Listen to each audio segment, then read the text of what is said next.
शेतकऱ्यांसाठी आनंदाची बातमी आहे। यंदा मान्सून जून ते सप्टेंबर या काळात सरासरीपेक्षा अधिक होण्याची शक्यता वर्तवण्यात आली आहे। पावसाचं प्रमाण 105% असण्याचा अंदाज आहे।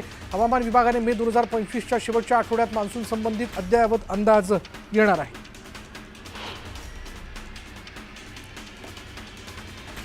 डॉक्टर सुश्रुत घैसास यांना पुणे पोलिसांनी संरक्षण दिलं। जीवाला धोका असल्याचं कारण देत डॉक्टर सुश्रुत यांनी सुरक्षेची मागणी केली होती। दरम्यान एका पोलीस हवालदाराची सुश्रुत यांना सुरक्षेकरता नेमणूक करण्यात आली आहे। तनिषा भिसे मृत्यू प्रकरणात अनामत रक्कम मागितल्याचा आरोप डॉक्टर सुश्रुत घैसास यांच्यावर करण्यात आला। स्टँडअप कॉमेडियन कुणाल कामराचा जबाब नोंदवण्यासाठी त्याच्या अटकेची गरज नाही, त्याचा जबाब तामिळनाडूत जाऊनही नोंदवू शकता, अशा शब्दात मुंबई हायकोर्टाने पोलिसांना फटकारले। कामरा यांच्या जीवाला धोका आहे तर मग आपण त्यांच्या सुरक्षेची काळजी घेणार का, असा सवाल कोर्टाने केला। नागपूरच्या मनावर शिक्षक भरती प्रकरणातील आरोपींना न्यायालयीन कोठडी सुनावण्यात आली। या प्रकरणातील 5ही आरोपींची न्यायालयीन कोठडीत रवानगी झाली आहे। माजी मंत्री प्राजक्त तनपुरेंनी आमरण उपोषण मागे घेतले। बाळासाहेब थोरात आणि अंबादास दानवेंच्या शिष्टाई यशस्वी झाली। महापुरुषांच्या पुतळ्याची विटंबना करणाऱ्यांचा लवकरात लवकर तपास न लागल्यास आंदोलन उभं करण्याचा इशारा तनपुरेंनी दिला। नाशिकच्या काटेगल्ली परिसरातील दगडफेक प्रकरणातील संशयित आरोपींना 3 दिवसांची पोलीस कोठडी सुनावण्यात आली। वैद्यकीय चाचणीनंतर संशयित आरोपींना कोर्टात दाखल करण्यात आलं होतं। नाशिकमधल्या दगडफेकीच्या घटनेनंतर मुख्यमंत्री देवेंद्र फडणवीस यांनी आढावा घेतला। अमरावती दौऱ्यादरम्यान मंत्री गिरीश महाजनांच्या उपस्थितीत हा आढावा घेण्यात आला। जखमी पोलीस अधिकारी आणि कर्मचाऱ्यांची फडणवीसांनी फोनवरून विचारपूस केली। दरम्यान परिस्थिती नियंत्रणात असल्याची माहिती मंत्री गिरीश महाजनांनी दिली। रखडलेल्या पोलीस भरतीचा मार्ग मोकळा झालाय। उद्या मुंबईत पोलीस भरतीच्या पूर्वतयारीसाठी महत्त्वाची बैठक पार पडणार आहे। प्रशिक्षण आणि खास पथकांचं अप्पर पोलीस महासंचालकांच्या अध्यक्षतेखाली व्हिडिओ कॉन्फरन्सिंगद्वारे बैठक पार पडणार आहे। नवी मुंबईत मराठी शाळांसाठी मनसे आक्रमक झाली। ऐरोलीमधील राधिकाबाई मेघे महाविद्यालयात मराठी वर्ग बंद केल्याची माहिती मिळताच मनसेनं जाब विचारलाय। दरम्यान मराठी वर्ग बंद करणार नसल्याचं आश्वासन शाळा प्रशासनाने दिलंय। पुण्याच्या बिबवेवाडी परिसरात गोळीबार करणाऱ्या आरोपींना अटक करण्यात आली। अटकेनंतर गोळीबार केलेल्या ठिकाणी आरोपीची धिंड काढण्यात आली। गोंदियाच्या शासकीय वैद्यकीय महाविद्यालयात प्रसूतीनंतर महिलेचा मृत्यू झाला। बाई गंगाबाई रुग्णालयात प्रसूती झाल्यानंतर प्रकृती खालवल्यानं या महिलेला वैद्यकीय महाविद्यालयात रेफर करण्यात आलेलं होतं। डॉक्टरांनी निष्काळजीपणा केल्याचा आरोप मृत महिलेच्या कुटुंबियांनी केला आणि याबाबत चौकशीसाठी समिती गठीत केल्याची माहिती अधिष्ठाता कुसुमाकर घोरपडे यांनी दिली। राज्य सरकार पुरावे नष्ट करत असल्याचा आरोप निलंबित पोलीस निरीक्षक रणजित कासलेनं केला। तर उद्या पुणे विमानतळावर मला अटक करा असंही आवाहन त्यांनी केलं। वसईच्या आमदार स्नेहा दुबे पंडित यांनी मंत्री शिवेंद्रराजे भोसलेंची भेट घेतली। चिंचोटी कामण भिवंडी रस्त्याचं रखडलेलं काम पूर्ण करण्याबाबत या भेटीत चर्चा झाली। दरम्यान हे रखडलेलं काम लवकरच पूर्ण केलं जाईल असं आश्वासन शिवेंद्रराजे भोसलेंनी दिलं।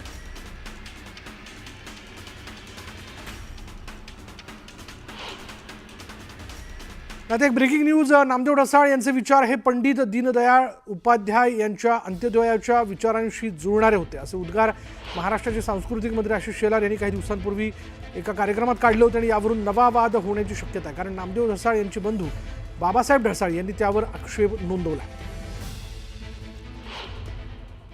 आशिष शेलारांनी त्यांची का तुलना केली मला माहित नाही। ते त्यांचे विचार असू शकतील, त्यांनी त्यांचे मांडले, ठीक आहे। पण असं करताना एक लक्षात घेतलं पाहिजे की तुम्ही नामदेव ढसाळांना कमी लेखताय का? कोण हे उपाध्याय आहेत? दीनदयाळ उपाध्याय कोण? त्यांचं काम तुम्ही नामदेव ढसाळांची कसली तुलना करताय? नामदेव ढसाळांनी आपल्या हयातीमध्ये नाहिरे गटासाठी जे केलं ते आहेरे गटासाठी कदाचित त्यांनी केलं। त्यामुळे त्यांनी केलेलं काम आणि नामदेव ढसाळांनी केलेलं काम हे अत्यंत वेगळं आहे। काय नामदेव ढसाळांची तुलना कुणाशीच होऊ शकत नाही। पालकमंत्री अजित पवार यांच्या पुढाकारातून बीड जिल्ह्याकरता CIIT प्रकल्पास मान्यता मिळाली आहे। टाटा टेक्नॉलॉजी कंपनी 191 कोटी रुपये खर्चून हा प्रकल्प बीडमध्ये उभारणार आहे। यातून दरवर्षी 7,000 युवकांना मोफत जागतिक दर्जाचं औद्योगिक आणि तांत्रिक प्रशिक्षण दिलं जाईल। याबाबत आमदार धनंजय मुंडेंनी Xवर पोस्ट करत अजित पवारांचे आभार मानले। मुंबई भाजपच्या प्रमुख नेत्यांची उद्या महत्त्वाची बैठक पार पडते आहे. दादरमधील वसंत स्मृती इथं पार पडणाऱ्या बैठकीकरता आशिष शेलार, मंगलप्रभात लोढा उपस्थित राहणार आहेत. मुंबई भाजपच्या जिल्हाध्यक्ष निवडीवर या बैठकीत चर्चा होणार असून येत्या महिनाभरात मुंबईतही संघटनात्मक निवड होणार आहे.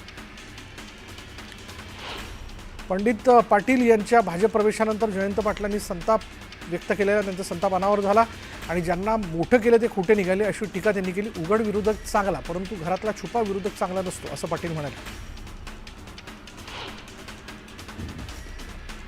नाशिकमध्ये शिवसेना उभाटा पक्षाचं निर्धार शिबिर पार पडलं आणि या शिबिरात बाळासाहेब ठाकरेंच्या आवाजात एक व्हिडिओ क्लिप दाखवण्यात आली. महाराष्ट्रात आम्ही आधार दिला म्हणून तुम्ही वाढला अशा शब्दात बाळासाहेबांनी भाजपवर निशाणा साधला.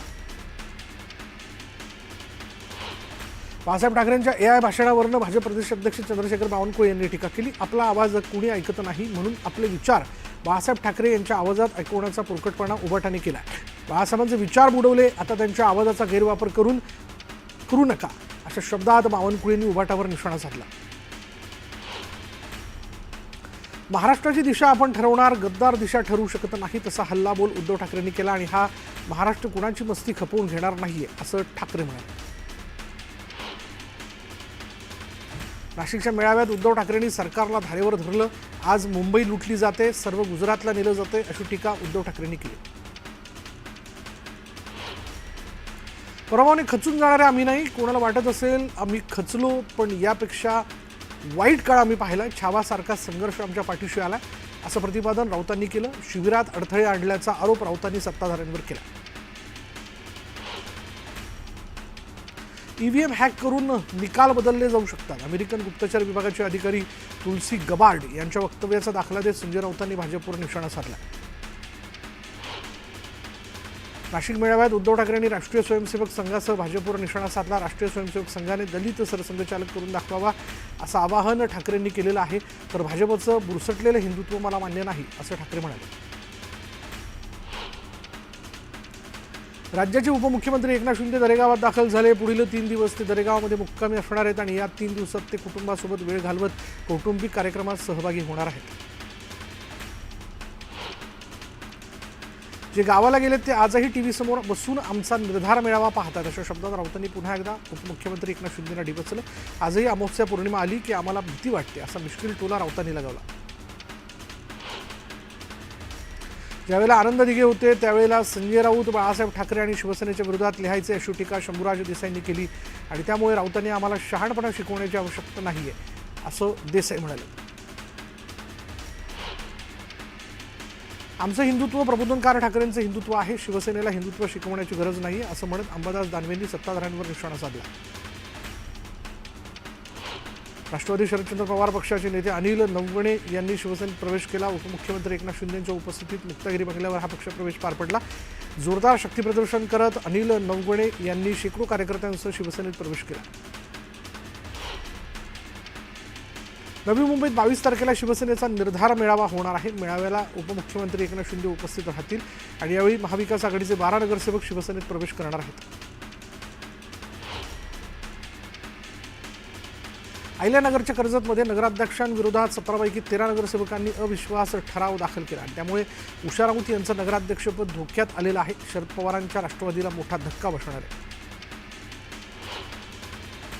पंडित दीनदयाल उपाध्याय आणि नामदेव ढसाळ यांचे अंत्योदय संदर्भातील विचार जुळत होते असं वक्तव्य मंत्री आशिष शेलार यांनी केलं आणि त्यांच्या या वक्तव्यानं वादाची शक्यता आहे. अमरावती विदर्भ बळीराजा प्रकल्पग्रस्त संघर्ष संघटनेच्या कार्यक्रमाला मुख्यमंत्री देवेंद्र फडणवीस यांनी हजेरी लावली आणि यावेळी प्रकल्पग्रस्त शेतकऱ्यांना 832 कोटींचं सानुग्रह अनुदान त्याचं वाटप मुख्यमंत्र्यांच्या हस्ते करण्यात आलं. जमीन आईसारखी असते, जमीन जात असताना शेतकऱ्यांना दुःख होत असतं. शेतकऱ्यांची फसवणूक होऊ नये यासाठी थेट खरेदीची प्रक्रिया सुरू केली तर 5 पट किंमत द्यावी हा GR काढला. यामुळे शेतकऱ्यांना न्याय मिळाला असं मुख्यमंत्री देवेंद्र फडणवीस यांनी स्पष्ट केलं. अमरावतीमधील कार्यक्रमात ते बोलत होते. चंद्रकांत खैरे आणि अंबादास दानवे एकाच पक्षात राहून पाण्यासाठी आंदोलन करतायत. प्रत्यक्षात मात्र देवेंद्र फडणवीसांनी संभाजीनगरला पाणी आणलं, मात्र श्रेय घेण्यासाठी आणि राजकीय स्वार्थासाठी हे दोन्ही नेते पाण्याचं राजकारण करतायत असा आरोप भाजप आमदार संजय किनेकर यांनी केला. जालन्यामध्ये उदय सामंत आणि संदीपान भुमरेंनी मनोज जरांगेंची भेट घेतली आणि यावेळी जरांगेंनी दोन्ही नेत्यांचं स्वागत केले. दरम्यान त्यांच्यामध्ये काय चर्चा झाली हे मात्र गुलदस्त्यात आहे. मराठा समाजाच्या मागण्या तातडीनं पूर्ण करण्याची मागणी मनोज जरांगेंनी केली. तर जरांगेंच्या मागण्यांबाबत मुख्यमंत्र्यांशी चर्चा करणार असल्याची माहिती उदय सामंत यांनी दिली. वक्फ विधेयकाच्या पार्श्वभूमीवर पश्चिम बंगालमध्ये हिंसाचार उसळला आणि यात अनेकांचा मृत्यू झाला. दरम्यान हिंदूंवर अत्याचार होत असून ममता बॅनर्जींना घाबरून इंडिया आघाडीचे नेते गप्पा आहेत का, असा सवाल शिवसेना खासदार नरेश म्हस्केंनी विचारला. इंदापूरमधील छत्रपती सहकारी साखर कारखान्याच्या छाननी प्रक्रियेमध्ये 600 पैकी 122 उमेदवारी अर्ज अवैध ठरलेले आहेत. 2 मेपर्यंत उमेदवारांना अर्ज मागे घेता येतील. निवडणूक बिनविरोध होणार का, याकडे सर्वांचं लक्ष लागलं. धाराशिव जिल्ह्यात ग्रामपंचायत निवडणुकीच्या प्रक्रियेला वेग आला आणि यावेळी जिल्ह्यातील 621 सरपंच पदासाठी सोडत काढली जाणार आहे. यात महिलांसाठी 311 पदं आरक्षित ठेवण्यात येतील.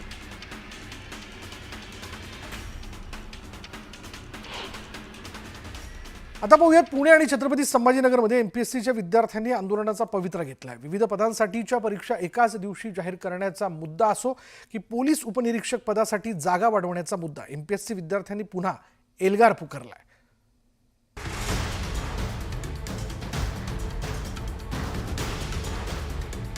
बुधवारी पुणे आणि छत्रपती संभाजीनगरमध्ये एमपीएससीच्या विद्यार्थ्यांनी आंदोलन केलं. एमपीएससीच्या पूर्व परीक्षेच्या निकालातील गोंधळ आणि प्रक्रियेमध्ये पारदर्शकतेच्या अभावामुळे हे विद्यार्थी रस्त्यावर उतरले होते. कट ऑफपेक्षा अधिक गुण मिळवून सुद्धा गुणवत्ता यादीत स्थान न मिळाल्यानं विद्यार्थ्यांमध्ये तीव्र नाराजी आहे. परिणामी परीक्षा पुढे ढकलावी आणि पोलीस उपनिरीक्षक पदाच्या जागांमध्ये वाढ करावी अशी मागणी विद्यार्थ्यांनी केली आहे. प्रामुख्याने आमच्या 2 मागण्या आहेत. जी राज्यसेवा परीक्षा 26 एप्रिलला येऊ घातली आहे ती 45 दिवसांनी पुढे ढकलावी आणि दुसरी अशी मागणी आहे की कंबाईनच्या जागा ज्या सध्या खूपच कमी आहे ते वाढवण्यात याव्यात. आम्ही स्वतः 4-4, 5-5 वर्ष अभ्यास करतो. एवढे रात्रंदिवस लायब्ररीमध्ये स्टडी करतो. आम्ही पुण्यामध्ये राहतो. इकडे येऊन आमचा खर्च महिन्याला 10 ते 12 हजार रुपये खर्च होत असतो. तो खर्च आम्हाला परवडत नाहीये. आम्ही किती दिवस असं चालू ठेवणार? जर जागाच निघत नसतील तर कसं शक्य त्या गोष्टी? सो आमच्या मुख्य 2 मागण्या की जागा वाढ मिळाली पाहिजे. पुण्याप्रमाणे छत्रपती संभाजीनगरमध्येही एमपीएससीच्या विद्यार्थ्यांनी जवळपास 2 तास ठिय्या आंदोलन केलं. पीएसआय, एसटीआय, एएसओ आणि एसआर या पदांच्या संख्येत वाढ करावी अशी मागणी या विद्यार्थ्यांनी केली आहे. आता 2025 मध्ये कुठेतरी एक्झाम होते आणि त्यामध्ये एकदम तुटपुंजा जागा काढलेल्या आहेत. ज्या जागेचं मागणीपत्र भरपूर असतानाही सरकारने थोड्याफार जागा काढून मुलांची बोळवण केलेली आहे. त्याबद्दल आम्ही सरकारकडे एकच मागणी करत आहोत की सरकारने 2024च्या ज्या कंबाईन ग्रुप बी आणि ग्रुप सी मध्ये भरघोस अशी जागांची वाढ केली पाहिजे. सरकारने जागा वाढायला पाहिजे सर, कारण की जागा जर आहेत तर त्या विद्यार्थ्यांच्या हक्कांच्या जागा आहेत. तर मुलं जर एवढे प्रयत्न करतात तर त्यांच्या प्रयत्नाला यश मिळण्यासाठी त्यांनी जागा वाढवायला पाहिजे. राज्यात एमपीएससीची तयारी करणाऱ्यांची संख्या मोठी आहे. घरदार सोडून हे विद्यार्थी पुणे, मुंबईसारख्या मोठ्या शहरात राहतात. 2-2, 3-3 वर्ष विद्यार्थी जीव तोडून अभ्यास करतात. पण एमपीएससीच्या भोंगळ कारभारामुळे या विद्यार्थ्यांचं भवितव्य टांगणीला लागल्याचं चित्र आहे. विविध पदांसाठीच्या परीक्षा एकाच दिवशी घेतल्या जातात. त्यामुळे परीक्षेची तयारी करूनही विद्यार्थ्यांना परीक्षा देता येत नाही. तर निवड झालेल्या उमेदवारांची नियुक्ती केली जात नाही. एमपीएससीच्या या ढिसाळ कारभारामुळेच विद्यार्थ्यांवर वारंवार रस्त्यावर उतरण्याची वेळ येत असल्याचं दिसतंय. छत्रपती संभाजीनगरवरून सिद्धार्थ गोदामसह वैभव सोनवणे, पुणे. आणि आता पुन्हा एकदा सुपरफास्ट 100.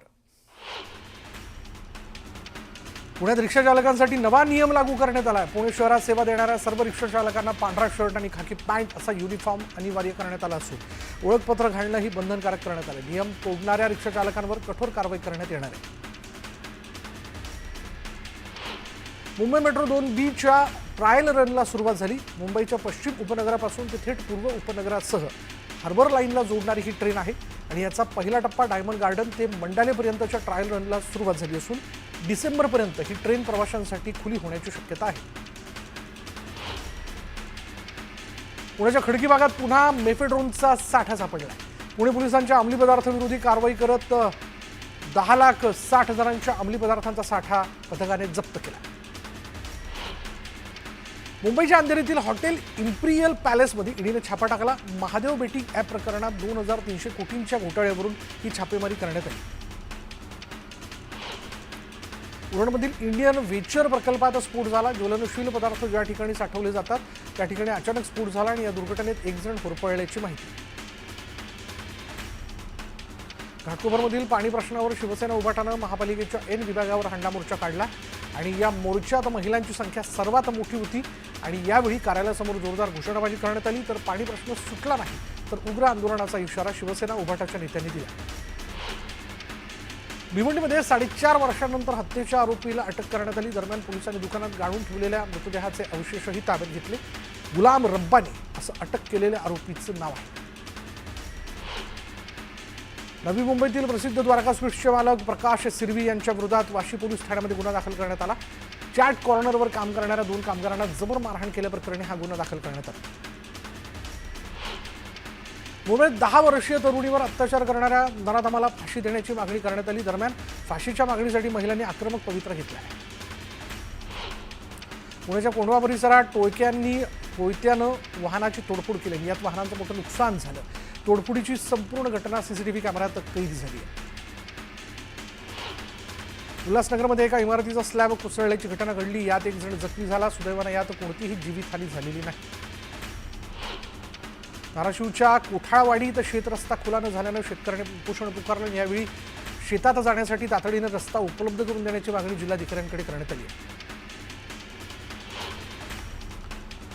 आता वेळ झाली का ब्रेकची. ब्रेक घेऊयात. पहा फक्त न्यूज 18 लोकमत.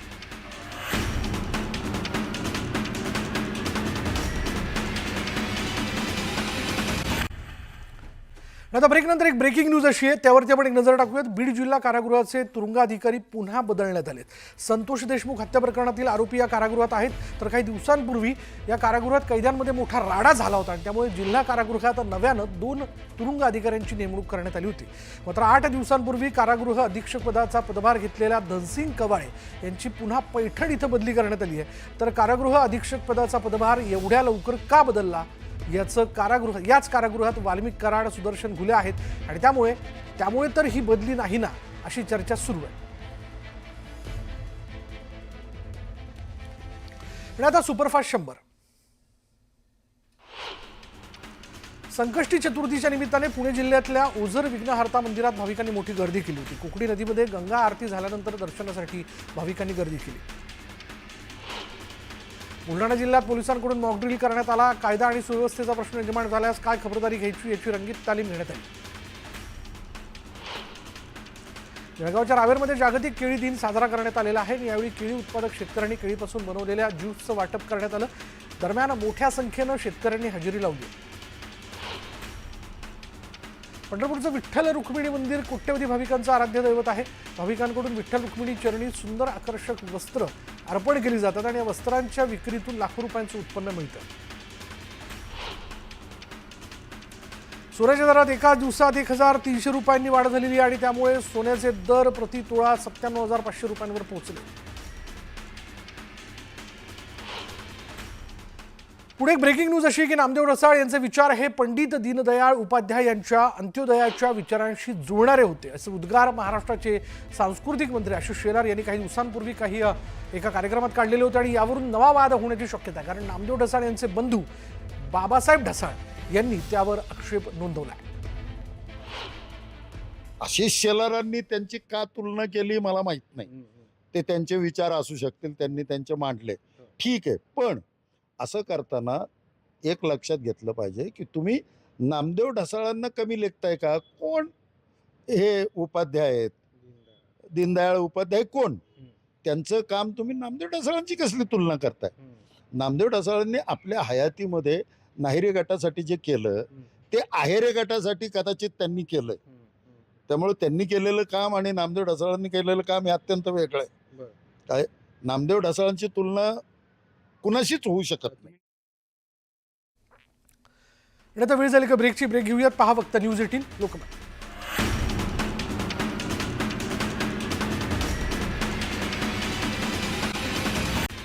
सांगलीच्या उमदी इथल्या सराफाकडून 3 लाख लुटल्याची तक्रार पोलीस ठाण्यात दाखल करण्यात आली होती. या प्रकरणाच्या तपासादरम्यान सांगली पोलिसांनी विजापूर इथून संशयित आरोपीच्या घरातून 2.5 कोटींची रोकड जप्त केली असून या प्रकरणी 7 जणांना ताब्यात घेण्यात आलं.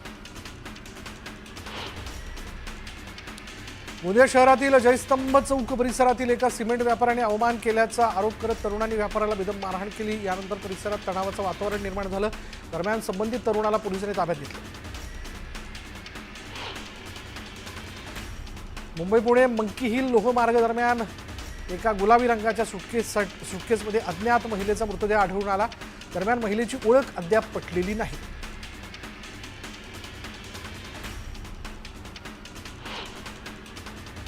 यानंतर या बुलेटिनमध्ये इथेच थांबणार आहोत. पहा फक्त न्यूज 18 लोकमत.